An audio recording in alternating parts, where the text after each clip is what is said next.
Hi and welcome to Transforming Hospitality, the show to discuss the good, the bad and the ugly of the Irish hospitality industry.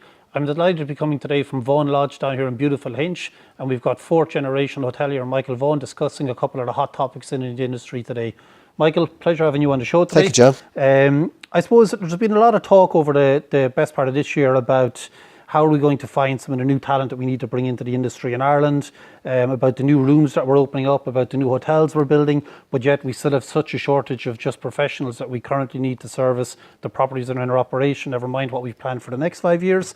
And I constantly get involved in conversations about what are we going to do to attract people from Europe to want to come and live and work in Ireland, and how are we going to make that a process to where it's a viable process for them to relocate over into a country? And B, is it about time we started looking at opening up visas for people from the Middle East and from Asia and Malaysia who are highly skilled to come to work in Ireland, who desperately want to have an opportunity of a career over here in the Irish economy? Yeah, and I suppose my experience earlier on in the year when I was advertising, looking for people to fill vacancies here, I was absolutely amazed at the amount of applications for chef that I got from Malaysia and the Middle East and that. And their expectation was, as an employer, that if I was advertising and the advertising went beyond the reach of the country, which I didn't realise it was at the time, that I was in a position to get them a visa. And of course, the difficulty is, and I know this from the Hospitality Skills Oversight Group, there is an ongoing request of government to open up the visa situation. And there's been big kickback from the Department of Foreign Affairs, particularly because there are two elements to this which pose a difficulty.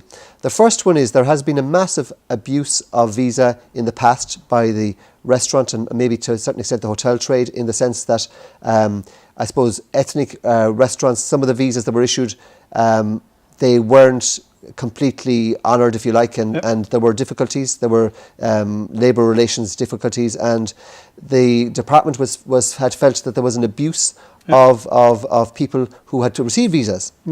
And they have asked the industry, and they're probably quite right, to come back with a quality assurance system for people who would come and work. And they said, if you can come back with that particular quality assurance and show that you have a system in place to make sure that there won't be an abuse, we can certainly look positively on it. So that's a difficulty.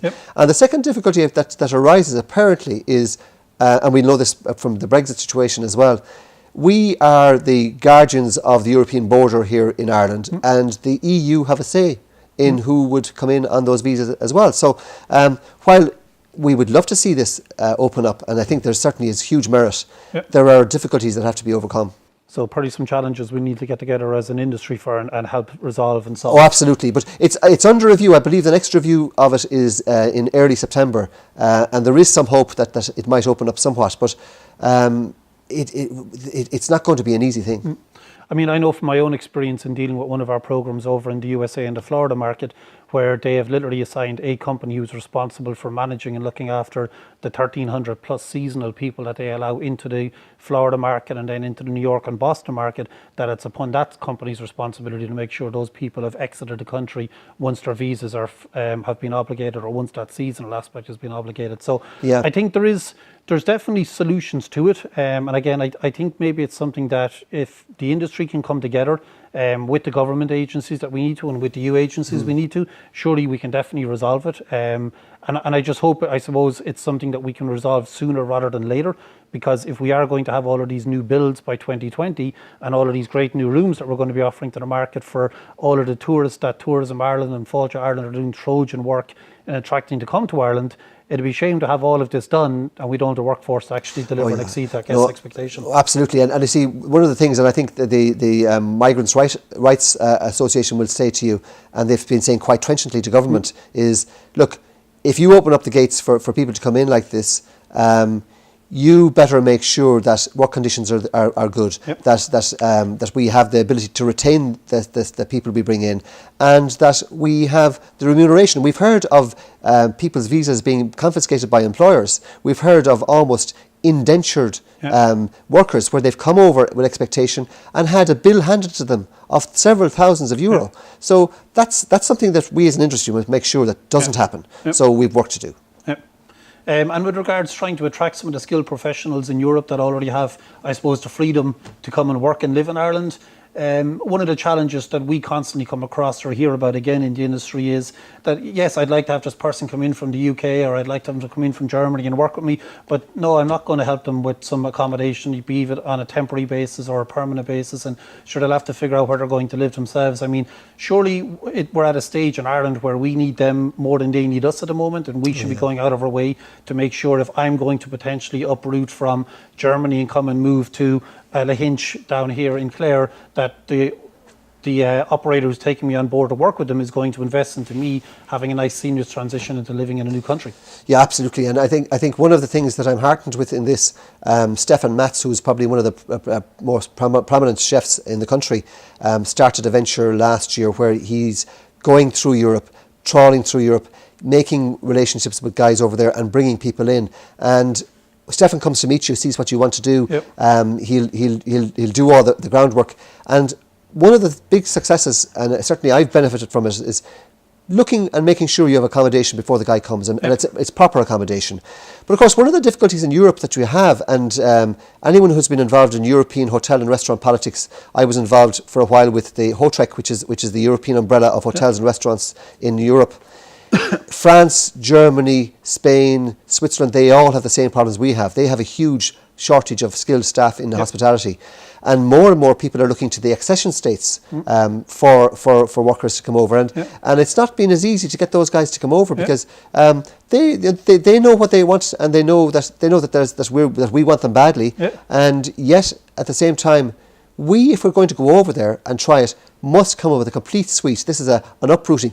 I was seeing there recently with Google. Google have apparently something like a 15-bedroom building in Dublin where that transitions people who come in to work from Google from overseas, and they get 4 or 5 or 6 weeks there while they settle in and settle down. If we start thinking like that, we used to do this in the past, but we need to do it now again. Just have the welfare of our staff. It goes back to what we were saying in a different conversation. It's about retention. Start retaining them from the moment we go looking for them. That's basically it. I mean, I've got a client I deal with myself who's based over in the USA, and they're looking to try and attract some people coming out of the UK because of Brexit to come over and work with them. But they've got temporary accommodation set up for the first 6 months, and then they've got a list and a choice of, well, you can either live in this neighbourhood, at this price, at this point, at this standard, which is what you want, and we're going to go and help you secure that accommodation. Because obviously somebody new in the country, the landlord's going to look for reference, and you're going to go, I'm only here a month. So from the employer's point of view, they're taking the initiative to make sure that when they find that right person, that person, it's a very seamless, easy process to get over and work with them. And I'd say there's a simple solution to it from an employer's point of view, because lots of employers don't want to enter into contracts for accommodation, and in the current climate they might have to enter into quite a hefty and onerous situation. But you could go to members of staff and say, could you help us bring new people in? Have you a room in your house? The hotel will pay for it, or if you need to get it redecorated, we'll help with that. And I had a situation here last year where one of my chefs, we had a guy come over from the UK, and one of the chefs said, you know what, I have a room in the house, and if you want a couple of weeks, I'll put him up. That worked out really, really well. So, like everything else in this business, the answer is probably within the 4 walls. If we just willing to embrace it, and maybe change think outside the box. Well, bit. I'd say think outside the box, but think practically is what I'd say. Think practically. And probably a little bit like we discussed in a previous episode as well. I mean, if we bring it back to the fact of we're people, and how would I want to be treated if I was going to a new country to work with somebody, and ultimately help that person have a successful business. Yeah, and I think the other thing that the associations in the country, the Restaurants Association, the Hotels Federation, I suppose the Hotel and Catering Institute the Hospitality Institute to a certain extent, we need to have formed within our organisations now a welfare officer, if you like, someone that a staff member. Now, it isn't a traditional role. I mean, it's probably been the role of the union. But if hotels and restaurants are kind of saying, God, don't bring the unions back. If you don't want to bring the unions back into prominence in your establishment, start doing things for your employees. Start caring for their welfare. And the associations themselves need to have a hotline that somebody can ring if they get into trouble, or they get into have a dispute with their employer, that they can be smoothed out, have some sort of a reconciliation service available.